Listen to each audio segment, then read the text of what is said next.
اعوذ باللہ من الشیطان الرجیم بسم اللہ الرحمن الرحیم۔ اللہ تبارک و تعالی نے ارشاد فرمایا لا جناح علیکم ان طلقتم النساء ما لم تمسوهن، تم پر کوئی مطالبہ نہیں اگر تم ان عورتوں کو طلاق دے دو جن کو تم نے ابھی تک چھوا نہیں، او تفریضوا لهن فریضہ ومتعوهن، یا ان کے لیے تم نے حق مہر مقرر نہیں کیا اور تم انہیں اس صورت میں ایک جوڑا دو۔ علی الموسی قدرہ وعلی المقتر قدرہ، یہ جوڑا دینا خوشحال پر اس کی حیثیت کے مطابق ہے اور تنگ دست پر اس کی حیثیت کے مطابق ہے۔ متاعا بالمعروف، اور یہ جوڑا دینا یہ شرعی دستور کے مطابق ہو۔ حقا علی المحسنین، اور یہ احسان کرنے والوں پر یہ جوڑا دینا لازم ہے، واجب ہے۔ آگے اللہ فرما رہا ہے وَإِن طَلَّقْتُمُوهُنَّ مِن قَبْلِ أَن تَمَسُّوهُنَّ، اگر تم نے عورتوں کو چھونے سے پہلے انہیں طلاق دے دی، وَقَدْ فَرَضْتُمْ لَهُنَّ فَرِيضَةً، اور تم نے حق مہر مقرر کر لیا تھا، فَنِصْفُ مَا فَرَضْتُمْ، پس تمہیں وہ مقرر کیا ہوا جو حق مہر ہے اس کا نصف دینا ہے۔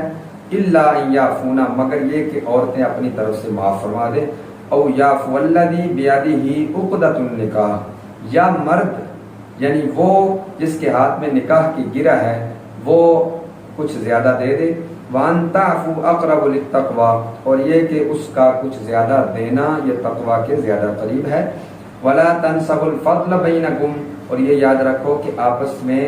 ایک دوسرے کے ساتھ احسان کرنا نہ بھولو۔ ان اللہ بما تعملون بصیر، بے شک اللہ تبارک و تعالی جو کچھ تم کرتے ہو اس کو دیکھ رہا ہے۔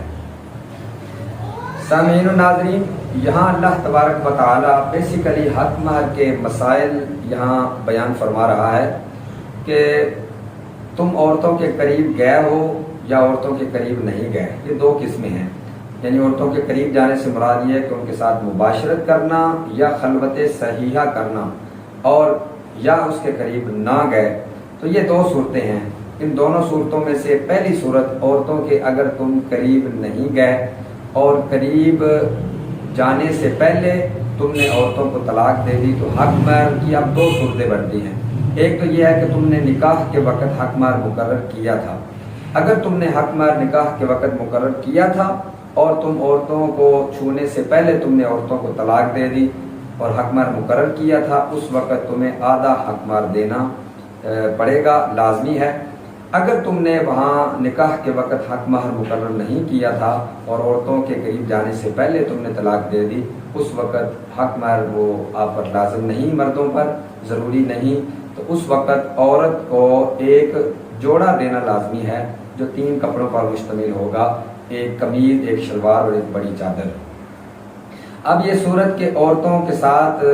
ملاپ ہوا ہے تو اس صورت میں بھی یہ حق مہر کے حوالے سے دو صورتیں بنتی ہیں کہ نکاح کے وقت حق مہر مقرر کیا ہو تو وہ تو پورا ہی دینا پڑے گا عورتوں کی ملاپ کے بعد اگر اس نے طلاق دی ہے۔ اگر اس نے حق مہر مقرر نہیں کیا تو اس وقت اس کے لیے یہ لازم ہے کہ وہ مہر مثل دے، یعنی ان کے خاندان کی جو عورتیں ہیں وہ جو جتنا رواج چل رہا ہے تو اس کے مطابق وہ حق مہر ادا کرے گا۔ حضرات سامعین و ناظرین، بیسیکلی تو یہ حق مہر کے حوالے سے اللہ تبارک و تعالیٰ یہاں ان آیات میں بیان فرما رہا ہے۔ اب ان آیات میں کچھ جزیات ہیں، وہ جزیات یہ ہیں کہ اگر تم نے عورتوں کو چھونے سے پہلے طلاق دے دی، اب ایک تو یہ ہے کہ مرد کو کوئی گناہ نہیں ہے، دوسری صورت یہ ہے کہ عورت کے لیے بھی کوئی قید نہیں ہے، وہ عدت گزارے یا دوسرا نکاح کرے، اگر وہ کرنا چاہے تو کر سکتی ہے اور نکاح کا پیغام بھی دے سکتی ہے، بنا اس نکاح بھی کر سکتی ہے۔ اور دوسری صورت اللہ نے یہاں جو فرمایا نا کہ ان کو جوڑا دو، تو طاقتور یعنی خوشحال جو ہے وہ اپنی حیثیت کے مطابق دے گا اور جو تنگ دست ہے وہ اپنی حیثیت کے مطابق دے گا۔ یہاں اللہ بیسیکلی یہ بیان کرنا چاہ رہا ہے نہ فضول خرچی کرو اور نہ تم کنجوسی کرو، اپنی اپنی حیثیت کے مطابق تم ان کو جوڑا دو۔ آگے یہ جو اللہ نے فرمایا شرعی دستور کے مطابق جوڑا دو، اس کا مطلب یہ ہے کہ خوش ہو کر جوڑا دو، نہ کہ تنگ ہو کر لڑائی جھگڑا کر کے، اور یہ احسان کرنے والوں پر یہ جوڑا دینا واجب ہے۔ اس سے اگلی آیت میں اللہ تبارک و تعالیٰ نے جو فرمایا ہے کہ نصف حق مہر دینا ہے، عورتوں کو چھونے سے پہلے تم نے اگر طلاق دی اور حق مہر مقرر کیا ہوا تھا تو یہ عورتیں اگر تمہیں معاف کر دیں اس صورت میں تو آپ نصف سے بھی کم دے سکتے ہیں، جتنی عورت جتنے مقدار میں معاف کرے، یا وہ کچھ زیادہ دے دے جس کے ہاتھ میں نکاح کی گرہ ہے۔ ظاہر ہے مرد کے ہاتھ میں نکاح کی گرہ ہے، وہ اگر زیادہ دے دے تو یہ بھی اللہ فرما رہا ہے یہ تقویٰ کے زیادہ قریب ہے۔ اور تقویٰ کا جو معاملہ ہے اللہ تبارک و تعالیٰ نے یہاں اس کی نسبت مرد کی طرف اس وجہ سے کی، مرد حاکم ہے اور مرد ایک ذمہ دار ہے۔ اگر مرد کیونکہ وہ عورت کے ساتھ اس کا نکاح ہوا تھا، عورت کو طلاق دے دی ہے، اب مگر مرد اگر اعلیٰ اخلاق کا وہ نمونہ پیش کر کے اگر اسے کچھ زیادہ دے دے تو وہ یہ تقویٰ کے زیادہ قریب ہے۔ اور یہ بھی بات یاد رکھیں، اللہ نے جو فرمایا ہے کہ طلاق کے وقت آپس میں ایک دوسرے کے ساتھ احسان کرنا نہ بھولیے۔ یہاں اس سے مراد یہ ہے کہ اللہ تبارک و تعالیٰ فرما رہا ہے کہ تم نے طلاق دی، تمہارا رشتہ